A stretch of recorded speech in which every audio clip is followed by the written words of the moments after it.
Land titling act ఒక కుట్ర, ఒక మోసం. మీ భూమి కొట్టేసే పరిస్థితులు వచ్చారు.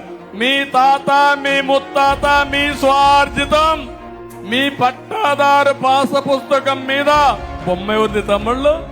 ఎవరిది బొమ్మ? ఇప్పుడు నా బొమ్మ వేసుకోవాలా? నేను వేసుకుంటానా? నేను మీ పట్టాదారు పాస పుస్తకం పైన ఇంకా బొమ్మ ఉంది.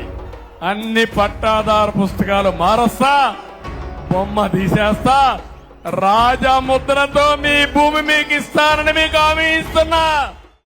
మేమేదో ఇంకొక విధంగా వాళ్ళు చేయలేదని బ్లేమ్ చేస్తూ ఇంట్లో కూర్చోవడం కాకుండా నేను ఒక మాట చెప్పాను. మొదటి 3 సంతకాలు పెడతానని ఆ రోజు మీ అందరికీ హామీ ఇచ్చాను. తర్వాత మీరు చూస్తే మొదటి సంతకం మా తమ్ముళ్ల ఉద్యోగాల కోసం మెగా డిఎస్సి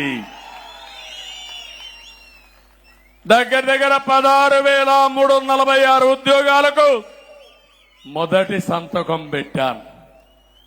మొదటి కేబినెట్ మీటింగ్ లోనే విధి విధానాలకు శ్రీకారం చుట్టాం. తొందరలోనే ఉద్యోగ నియామకాలు చేసి మొట్టమొదటిసారిగా డిఎస్సి ద్వారా మా తమ్ముళ్లకి నిరుద్యోగులకు ఉద్యోగాలు ఇచ్చే బాధ్యత మాది. అన్ని రకాలైన టీచర్ పోస్టులు ఇస్తున్నాం. అదైన తర్వాత పేదవాళ్ల కోసం పింఛను పెంచడం, పేదవాళ్లకు పింఛన్లు ఇచ్చే విధానానికి శ్రీకారం చుట్టింది నందమూరి తారక రామారావు గారు.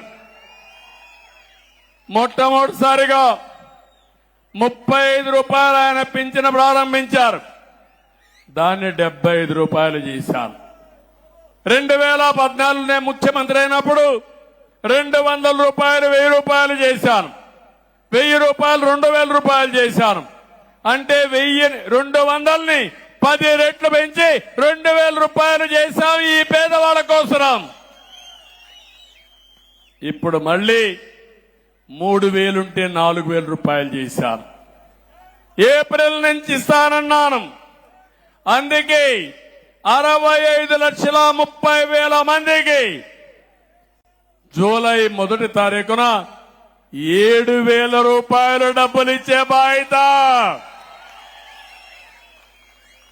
ఆ రోజు ఎన్నికలప్పుడు చెప్పారు, వాలంటీర్లు లేకపోతే మేము ఇంటి దగ్గర పింఛన్ ఇవ్వలేమని. సచివాలయ ఉద్యోగస్తులతో 1వ తారీఖున మీ ఇంటికే పింఛన్లు పంపించే కార్యక్రమానికి శ్రీకారం చుట్టాం. అంటే కల్లబొల్లి కబుర్లు చెప్పి మభ్యపెట్టి మోసాలు చేసే పాలకులు పోవాలి. ఇంకో పక్కన మీరు చూస్తే వికలాంగులకి 3,000 రూపాయల నుంచి 6,000 రూపాయలు చేసే కార్యక్రమానికి శ్రీకారం చుట్టాను. కొంతమందిని చూశాను, ఇంట్లో నుంచి బయట రాలేరు, నడవలేరు, ఇంట్లో ఒకరు వారికి సేవలు చేయాలి. చాలా మంది అలాంటి వాళ్ళు ఉంటారు. అందుకనే ఒక 20,000 30,000 మంది ఉంటే వాళ్లకు నెలకు 15,000 రూపాయలు ఇచ్చే కార్యక్రమానికి శ్రీకారం చుట్టాం. డబ్బులు ముఖ్యం కాదు, మానవత్వం ముఖ్యం. పేదవాడికి అండగా ఉండడం అవసరం. అందుకే ఈ కార్యక్రమానికి శ్రీకారం చుట్టాం.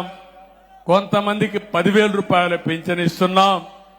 ఇంత ఇస్తున్నామంటే ఈ ప్రభుత్వానికి పేదవాళ్లపై నుండే ప్రేమ అని చెప్పి నేను మీకు తెలియజేస్తున్నా.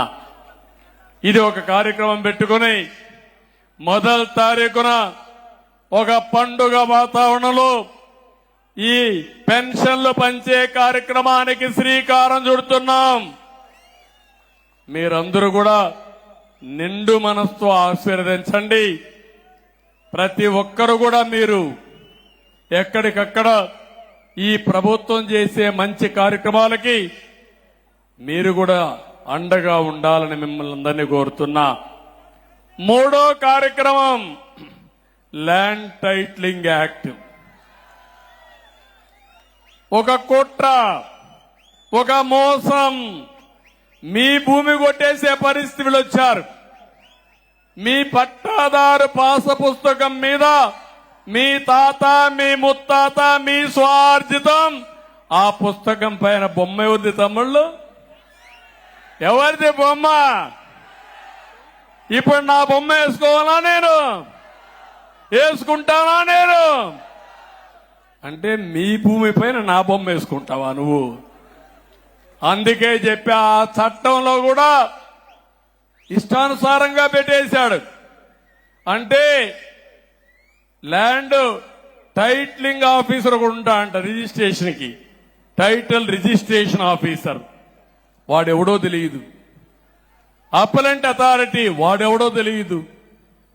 ఏదైనా జరిగితే నువ్వెవరన్నా ఈ భూమి నాదంటే ట్రిబ్యునల్కి వెళ్ళిపోతుందంట. ఇంకా మీ బతుకులు ఏమవుతాయో మీరు ఆలోచించుకోండి. ఇంకో పక్క నేరుగా హైకోర్టుకే పోవాలి.